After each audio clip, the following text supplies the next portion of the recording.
Welcome back, guys. Automotive Inc. here. So today we are working on our little bitty engine. So it's not always big trucks, it's not always cars, it's not always everything. My channel is about helping everybody out. I've been doing this for years on a lot of different people's items that stop running or quit working well. And usually the culprit is old fuel. Okay, guys, unleaded fuel will age and it gets kind of like this gummy tarnishedness to it, especially when it gets into a carburetor, and that causes these things to stop running.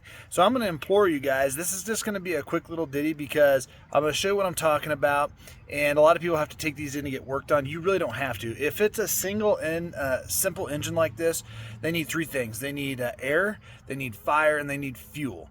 Typically, unless that filter for the air has been like soaked in dirt for 2 years and it looks like a crusty grease ball, that's not the issue. You can pull the plug and check it and see if you have spark there. That's usually not the issue. Usually the issue is this gummed up fuel. So what I'm going to implore you guys to do is, if you have a gas can that you mix, say 2-to-1 fuel for like a weed whacker or a chainsaw or something, or you just have a fuel can that you use for that, go down, get yourself some Sta-Bil stuff. I've been using this for years. Put this in your fuel. When you fill it up, it'll mix it up as it goes, and then that fuel in that can's good, and it's good every time you put it in here. You don't have to worry about winterizing or dry running something out of fuel or anything like that. So I mean, at the end of the day, again guys, this is cheap insurance. This little bottle lasts you a long freaking time. People use Seafoam. I've always used Sta-Bil. Haven't liked using Seafoam. To each their own. You just need something that will actually prevent the actual fuel from gumming up, and this stuff works fantastic. I'll put a link in the description below and you can go buy it wherever you want. Now, again, by doing that, guys, it's going to save you money, it's going to save you time, it's going to prevent all that crap. If you have a carbureted motorcycle, you can put this kind of stuff in the fuel there, and you can just splash it in, run it till you can definitively smell when this stuff works its way through the system. It won't smoke like Seafoam, but you'll smell the difference in the exhaust, and then you're done. That's it. You put it in the gas tank, you run it, it's done. Now, if you've made it this far and you didn't do that, then you have this problem where it doesn't run well. So you can either put this heavy beast in the back of the car and you can take it down to some local shop, and those guys are awesome, so it's always good to support local businesses. But sometimes people don't have the ability to always load it up. I mean, some of this crap's heavy, and when my boys aren't home, it's hard for me to get this stuff in the car at several hundred pounds a piece. So I figured out a long time ago, whether it's a V-Star motorcycle, if it's a carburetor, this is where I start. Period. And whether it's on a weed whacker or a leaf blower or this snowblower, or it's a Briggs & Stratton or a Tecumseh or a Kohler or a Subaru, it doesn't even matter, guys. This is where you guys need to start. All right, so that's what I mean, guys. If your engine is running like that, then you have an issue with your carburetor, and the potential of the carburetor being jacked beyond all belief is very, very small. So we're going to take this apart. So no matter how you get this apart, that's what's going to sound like. You need to start with your fuel delivery system. All right, now it doesn't matter. You need to find out where your carburetor's on there. And again, I'm not going to do a video. This video isn't going to go in depth on how to take this specific one apart, because this Aaron's snowblower probably has several different engine manufacturers it used. And so you just got to get the covers off and get to your carburetor. The carburetor's going to need to come off, guys. If you don't have an air compressor, I'm going to put a link in the description to some cans of air that people typically use on electronics. That'll suffice. And then you're going to need like a $8 pair of guitar strings. I know it sounds kind of funky and weird, but the G string of the guitar is actually super small and will go through all the jets and ports of a carburetor. So we're going to get cracking on that. Guys, so I have my cover off here, all my covers where I'm going to get into this carb. Now, I will tell you this, guys, with a camera on your phone, take a picture of how everything's connected, unless you just have a good working knowledge of that engine already. But that way you aren't scratching your head as to where nuts and bolts go. And if you have to take a piece of cardboard out and tape them to it, mark them or whatever, say well, you don't have to pull your hair out later. I'm talking about why you don't know where this bolt goes or how something doesn't run. If you take pictures, you'll always remember. And again, guys, watch out for little pieces. All right, guys, so no matter what, if you have fuel in your tank up there, a good place to look and start would be to see if there's any tarnish in there kind of floating around. Because if that is the case, then go ahead and drain your fuel and take it out. Now, this was empty, and so it's clear there. There's no inline filter in there, so we don't have to worry about that. But you may have an inline filter that you may need to change. It's usually a plastic little one, and you can take that down to your local auto parts store, have them matched up, and get you a new one. If it is full and you're going to keep your fuel, have something to plug your fuel line. Again, most of these small engines are gravity fed. So if you have a full tank and you don't have something to plug it, then make sure you have a tank to drain it into. Otherwise, you're just going to have a pool of crap everywhere. So again, we can kind of see right here now we have it off. See all that yellow tarnishing? We're going to get all of that off. And what I'm going to tell you guys, you can do this with simple hand tools. You can go down to the local Harbor Freight, to Walmart, whoever. You can buy yourself a tool kit, and you really just need simple tools to do this. And when you do this, do one piece at a time. Meaning, you know, you can map it all out, and if you're a mechanical pro, then you can take it all apart if you want.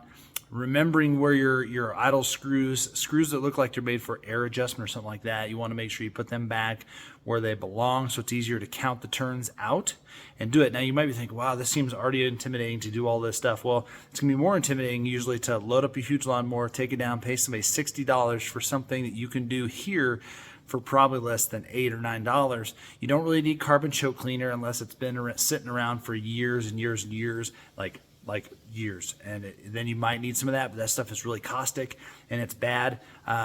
It's bad to breathe, it's bad to touch, but it does work good for blasting things up. But you're still going to need to have something to go out through those holes like a guitar string and some compressed air to blow that out. So what we'll do is we'll get this thing torn apart, clean out again. I'm not going to go definitively over this. I'll show you a couple little areas of how you use the guitar strings for this, but it's going to be similar no matter what carb you are using. So go ahead and drain out this carb by turning it upside down, get the fuel out. Remember guys, this shit is flammable, so don't be working around any type of heat source. If you have a halogen lamp in your garage, make sure that is far away because you will have some vapor fumes kind of just lingering around. But yeah, so I won't definitively break this down specifically, but we can see that we have a little idle valve there, the little black cap right here. And that's something that we're not going to really, if we do remove it, we will put it back exactly the same measurement that it was at when we took it out. All right, guys, so systematically, however this carb's laid out, we took it apart piece by piece. I want to show you a couple things. So this little white little tub right here, this is the float or the bowl. The bowl's removed. I'll show you that here in a second. But this little guy is like a sediment thing. So back in the old days, they used to have like a sediment bulb, and this would actually kind of act as like kind of like an inline filter, I guess you will, right at basically before the carburetor, and this would catch dirt and stuff like that because it would fall to the bottom and the fuel could pass on through it. Well, this had a lot of crap in it, so we cleaned that out. But systematically, you can see all these tiny little holes in here. You're just going to look down there, and you're going to take your guitar string, and you're just going to go through these like this. Now, the super small ones, this is where you're going to use your G string, and this is the, I know, G string, right? But anyway, you're going to go through these holes and you're going to poke through it. Now, if you have carbon choke cleaner, if you just took it off, it's already going to have a little bit of gas in it. Then you're going to be taking your air compressor or your canned air and using the little straw, and you're going to blow out all these little holes. Now, wear safety glasses, guys, because when you blow air through there, you're blowing out chunks of old fuel, dirt, but any of those things are not good for your eyes. So wear some safety glasses, get that done. So I've went through and taken this part piece by piece, and I've cleaned it out. Let's look at the actual bolt to the carb. So out here, you can see all of this junk in there. It has to come out. That's all like dirt and stuff. So we're going to get that cleaned up. You probably won't see any of the crap actually coming out. Again, these jets are so small. That guitar string is so small, and keeping in mind the actual hole might even be smaller than that, but then you're blowing it out, you're not going to see this crap. But that little bitty fleck can keep this engine from running good. And I know people are, thinking this seems like a lot of work. Well, it's not, because I know you might be thinking the Sta-Bil is $8 or $9 for that little jug, and it's going to last you a long time, guys. That's your insurance policy. If you didn't do it, then you have to do this, or you're going to have to take it to the shop, or you're going to have to replace it or whatever, but you're going to end up in that vicious cycle. So you really want to do it. And this is where I really appreciate my old man.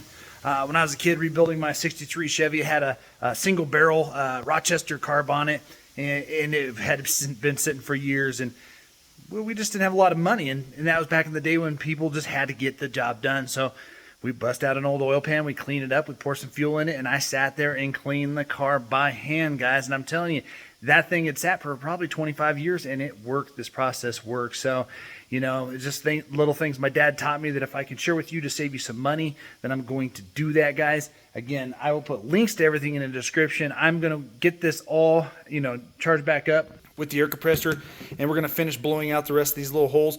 Again, we're going to put it back the exact way we found it. We took it apart methodically and kept it just like that. And then I didn't find anything super glaring that looked like sometimes these floats can go bad and they can crack and hold fuel and they won't work right. I didn't see that, and that's very seldom, guys. The older carbs actually had like brass floats in them, so you know, it is what it is. But I'll put links to everything in there. We'll get charged up, we'll get it blown out, we'll get it all put back together, and we'll see how she runs.